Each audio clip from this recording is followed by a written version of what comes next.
Red Rewind by KB HURST.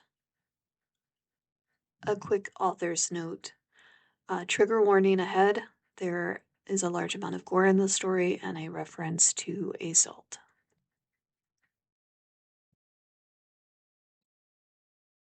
I hated her face. That permanent scowl. The way she spoke to me like I was nothing. Her stringy gray hair was in a bun at the nape of her neck. This needs to be checked off. My boss, Jennifer Doyle, found a reason, any reason, to make my life a living hell. She was the department chair and insisted on reviewing test grades after a student complained that I treated her unfairly. Now, every mid-semester, I had to have a meeting with Mrs. Doyle. I'm sorry, Ms. Doyle, as she insisted that my practices align with the university literature department's expectations. In short, it was a good time had by all. I was imagining tying her up to the ugly green office chair she always sat in. Then I'd cut off her fingers, one by one, as I filmed it. I'd watch it later, eating popcorn and drinking Coca-Cola in my theater room. She was pointing one of those fingers at me now. Mr. Price, do you understand? I snapped out of my glorious fantasy. Yes, Jennifer, I understand. I'll make sure the lesson plans are clever from now on. I'll rewrite the syllabus. I was glad the meeting ended. I had things to do. I had a fun weekend planned. It was the 4th of July the following morning. It was rare for me to get a Friday off for any holiday. I had been teaching summer classes to make a little extra money for my hobbies, much to my misery, but it was what it was.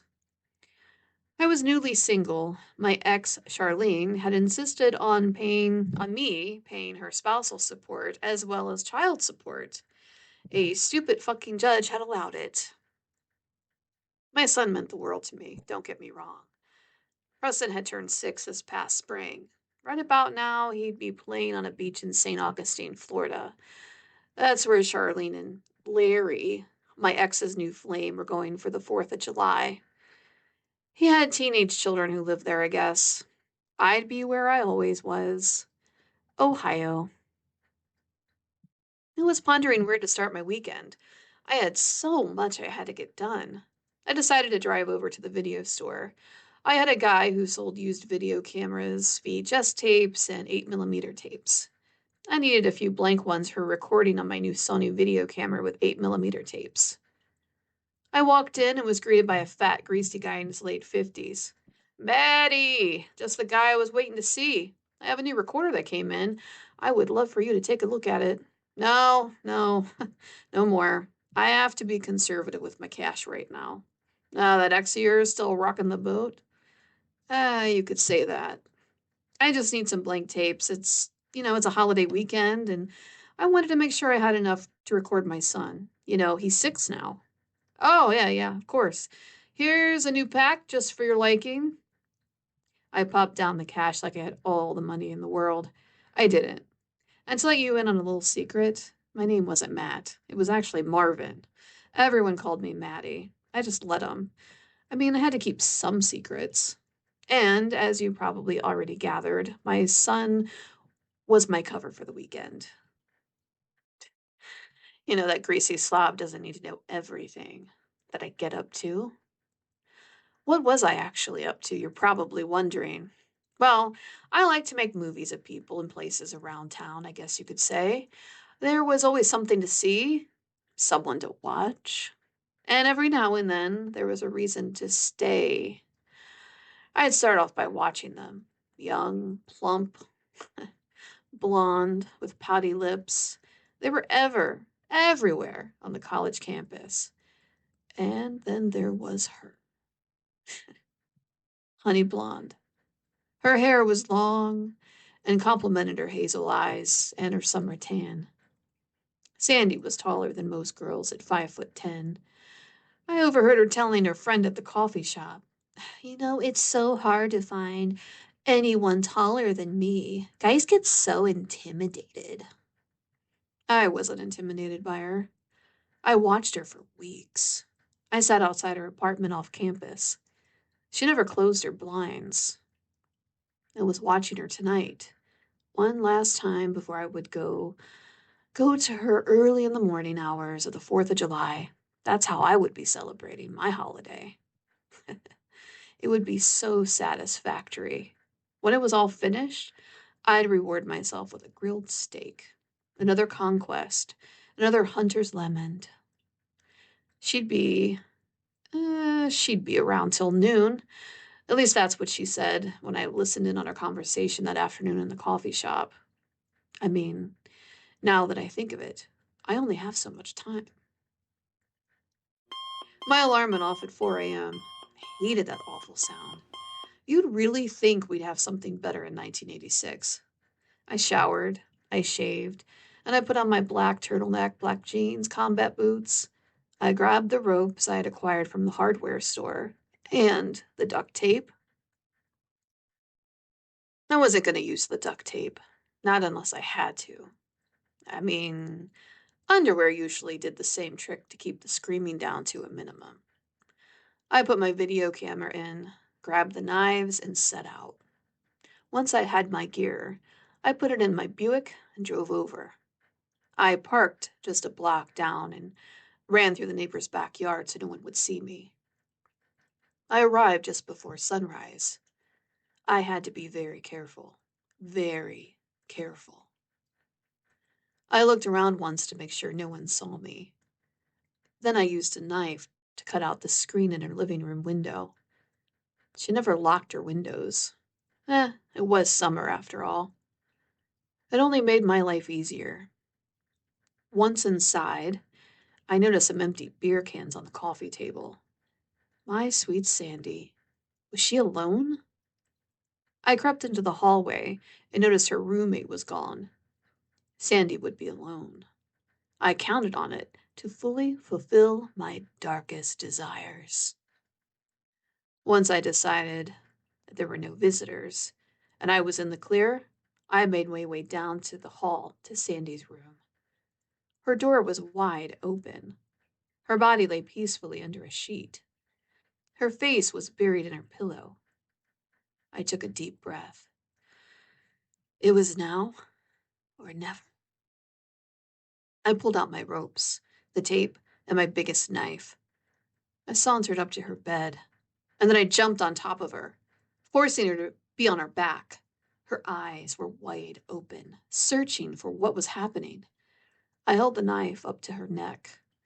In my deepest voice, I told her not to scream, or I'd slice her from her belly to her neck. She didn't move. I began to tie her feet up first. She was crying now, I searching for a way out of the situation. Then I felt it. Oh, a knife, my knife, went into my head.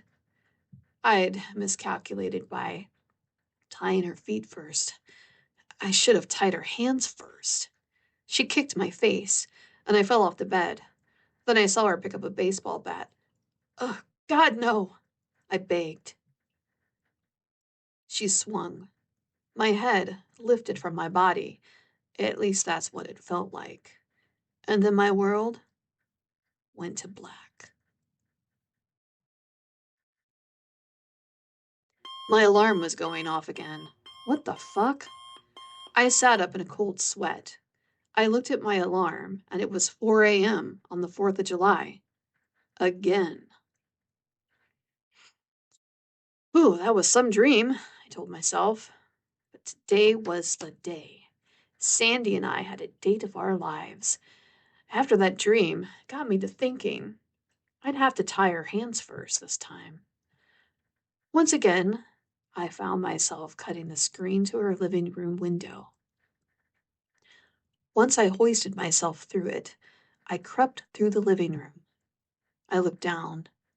There on the coffee table were beer cans. I checked for the roommate. No roommate. I crept down the hallway and into Sandy's room. She was lying flat on her back this time, and her hands were on her belly as she snored lightly. Damn, she was beautiful. I'd waited so long for this. I jumped on top of her. She looked at me and began to scream. I told her not to cry or scream or move, or I'd cut her from her mouth to her groin. She let me tie her hands first. She let me touch her. She let me use her. She sat on the bed crying afterward. I then took out my video camera and began to film her. I walked over to her. Then I took one look at her, begging me with those big hazel eyes not to. But I had to. I wanted to.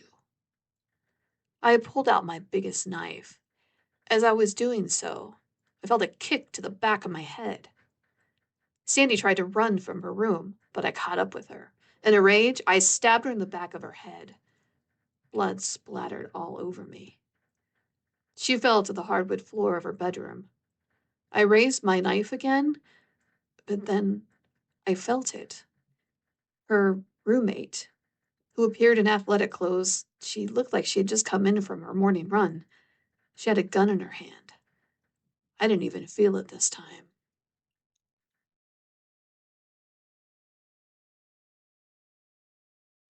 Then everything went to black. The alarm was going off again. I shot up and looked at it. It was 4 a.m., and it was the 4th of July again. I was so confused. There was no way I had dreamt this twice. I turned on the lamp. There was blood on my hand. How? I ran to the bathroom and looked in the mirror. I didn't have a bloody nose, no injuries, but I felt a sharp pain in the back of my neck. No blood there either. I quickly showered and looked around. All my gear had been laid out where I had put it the night before. I had done all of this before. Twice before. This wasn't a dream. I felt a sudden surge of anger within me. Was this some kind of game someone or something was playing with me? Fuck. Challenge accepted, I muttered to myself. This time there would be no mistakes, no roommate this time. I'd be prepared for the unexpected.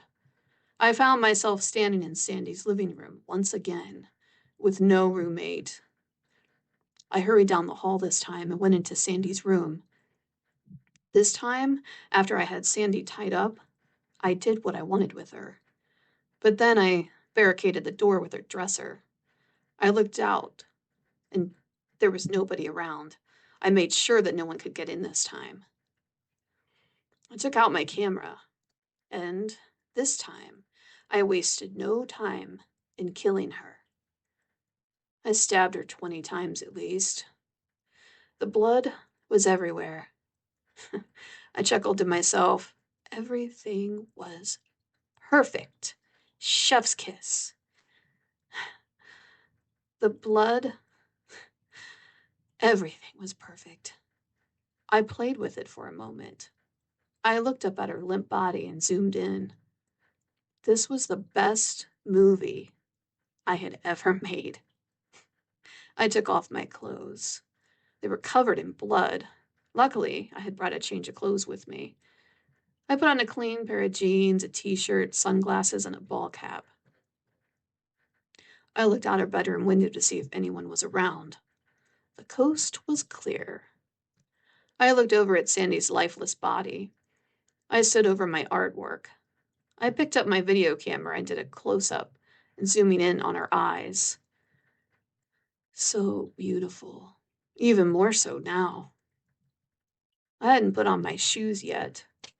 I decided to leave out the bedroom window. It faced Sandy's backyard. It was more incognito, for escape. I went to step over her, but as I did, I lost my footing. I slipped on the bloody mess on the floor, my face planted right into Sandy's dead eyes. Fuck. I tried to get up, and just as I was about to stand, I fell back, hitting my head on the corner of the dresser I'd used to barricade her bedroom door. Isn't this some shit? I'd lay there for a few moments. Then everything went black. When I woke up, I was still lying on Sandy's body. There was a loud sound, but I wasn't sure what it was. Then I realized it was dark out. Someone was banging on the bedroom door. I stood up, and my body was sticky with blood. I looked out the window. There was a crowd of people standing there. All of them were letting off fireworks. Well, it was the 4th of July after all. How was I going to get out of here? Sandy! Sandy, you're missing all the fun! It sounded like a girl. Maybe a roommate? Fuck, the door won't open. Sandy, are you okay? This time it was a male voice was asking. I looked out the window and realized I was trapped.